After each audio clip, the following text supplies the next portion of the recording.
بسم اللہ الرحمن الرحیم باب لا يدخل الدجال المدینہ. یہ باب اس بیان میں کہ مدینہ منورہ میں دجال داخل نہیں ہوگا. حدثنا عبد العزیز ابن عبداللہ قال حدثنی ابراہیم بن سعد عن ابیہ عن جدہ عن ابی بکر عن النبی صلی اللہ علیہ وسلم لا يدخل المدینہ رعب المسیح الدجال لا یومئذ سبعۃ ابواب علی کل باب ملکان. مطابقت اس اعتبار سے کہ جب مدینہ منورہ میں دجال کا رعب اور خوف داخل نہیں ہوگا تو دجال کا دخول بدرج اولا نہیں ہوگا. اس حدیث کے راویوں میں 5 راوی ہیں. امام بخاری کے شیخ ہیں عبد العزیز ابن عبداللہ ابن یحییٰ ابو القاسم قرشی العامری. دوسرے ہیں ابراہیم ابن سعد بن ابراہیم بن عبد الرحمن ابن عوف. یہ ابراہیم ابو اسحاق ہیں, یہ بغداد کے قاضی تھے. تیسرے ہیں ابراہیم کے والد سعد بن ابراہیم بن عبد الرحمن. چوتھے ہیں ابراہیم بن عبد الرحمن ابن محمد. چوتھے ہیں ابراہیم بن عبد الرحمن ابن عوف, ان کی کنیت ہے ابو محمد. 5ویں ابو بکرہ ہیں, ان کا نام نافع ہے. فرماتے ہیں امام بخاری کہ ہم سے حدیث بیان کی عبد العزیز ابن عبداللہ نے, انہوں نے کہا کہ ہم سے حدیث بیان کی ابراہیم بن سعد نے, انہوں نے روایت کی اپنے والد سعد سے اور انہوں نے ان کے دادا ابراہیم بن عبد الرحمن سے, انہوں نے روایت کی ابو بکرہ سے, انہوں نے روایت کی نبی کریم صلی اللہ تعالی علیہ وسلم سے کہ نبی کریم صلی اللہ تعالی علیہ وسلم نے ارشاد فرمایا کہ مدینہ منورہ میں مسیح دجال کا خوف داخل نہیں ہوگا. لا یومئذ سبعۃ ابواب, اس وقت مدینہ منورہ کے 7 دروازے ہوں گے. علی کل باب ملکان, ہر دروازے پر 2 فرشتے مقرر ہوں گے. مسیح دجال کو مسیح کہا جاتا ہے اس لیے کہ یہ ممسوح العین ہوگا, اس لیے کہ یہ کانا ہے, اور یہ اس لیے کہ یہ دنیا کی سیر کرے گا. اور مسیح کی بجائے مسیح بھی کہا جاتا ہے تاکہ مسیح دجال اور مسیح ابن مریم علیہ السلام میں فرق ہو جائے. دجال کا معنی کذاب بھی ہے اور دجال کا معنی خلات بھی ہے, اور اس کی جمع دجال کی دجالین اور دجاجلہ آتی ہے. ہاں, چونکہ یہ حق کو اپنے جادو کے ذریعے اور اپنے جھوٹ کے ذریعے چھپائے گا, ہے نا, اور اس لیے بھی اس کو دجال کہتے ہیں کہ چونکہ یہ روئے زمین کا سفر طے کر لے گا.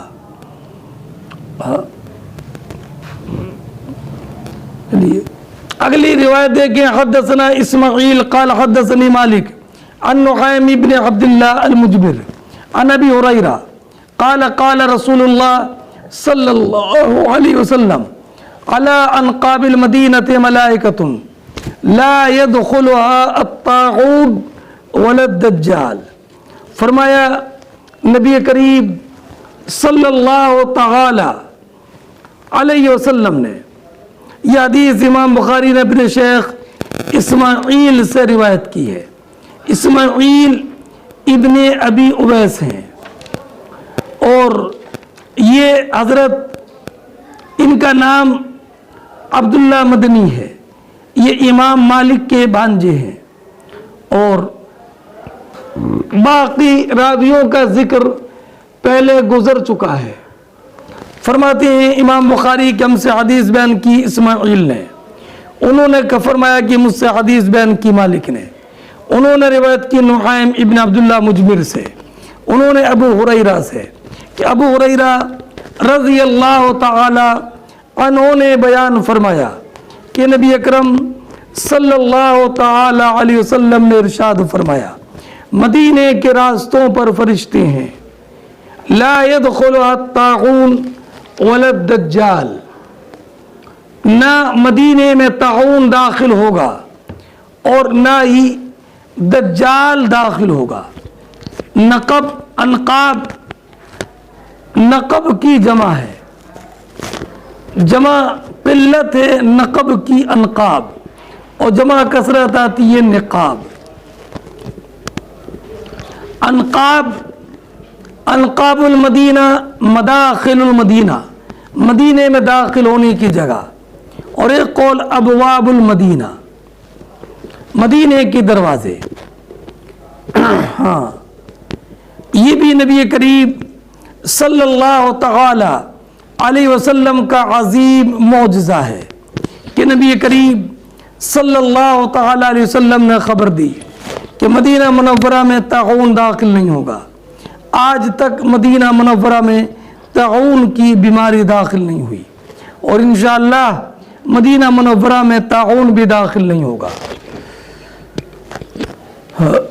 حدثنا ابراہیم بن المنذر قال حدثنا الولید قال حدثنا ابو عمرو قال حدثنا اسحاق قال حدثني انس بن مالك عن النبي صلى الله عليه وسلم قال ليس من بلد الا سيطأه الدجال الا مكة والمدينة ليس له من نقابها نقب الا عليه الملائكة صافين يحرسونها ثم ترجف المدينة بأهلها 3 رجفات فيخرج الله كل كافر ومنافق۔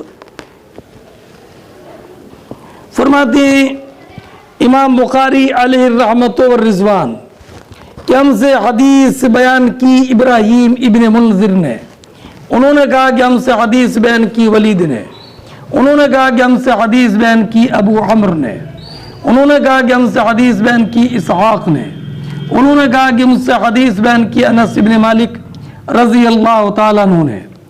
نبی کریم صلی اللہ تعالی علیہ وسلم سے روایت کرتے ہیں کہ نبی کریم صلی اللہ تعالی علیہ وسلم نے ارشاد فرمایا، دنیا میں کوئی ایسا شہر نہیں جس کو دجال نہ روندے، ہر شہر کو دجال روندے گا سوائے مکہ مکرمہ اور مدینہ طیبہ کے۔ لیس لہ من انقابها نقب الا علی الملائکہ، کہ ان دونوں شہروں میں آنے جانے کے جتنے راستے ہیں ان پر فرشتے صف باندھے ہوئے پہرا دے رہے ہوں گے۔ ثم ترجف المدینۃ بأہلہا رجفات، پھر مدینے کی زمین 3 دفعہ کانپے گی، 3 دفعہ کانپے گی۔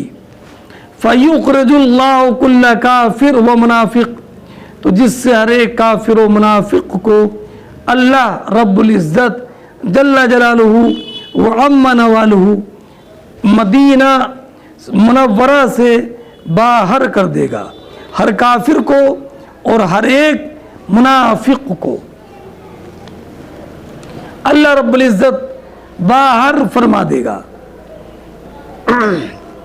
اس روایت میں الا مکہ والمدینہ 2 کا استثناء ہے، یعنی لا یطأہم الدجال، ان کو دجال نہیں روندے گا، اور ایک روایت میں الا الکعبہ و بیت المقدس، سوائے کعبہ اور بیت المقدس کے، اور ابو جعفر طحاوی کی روایت میں اور زیادہ ہے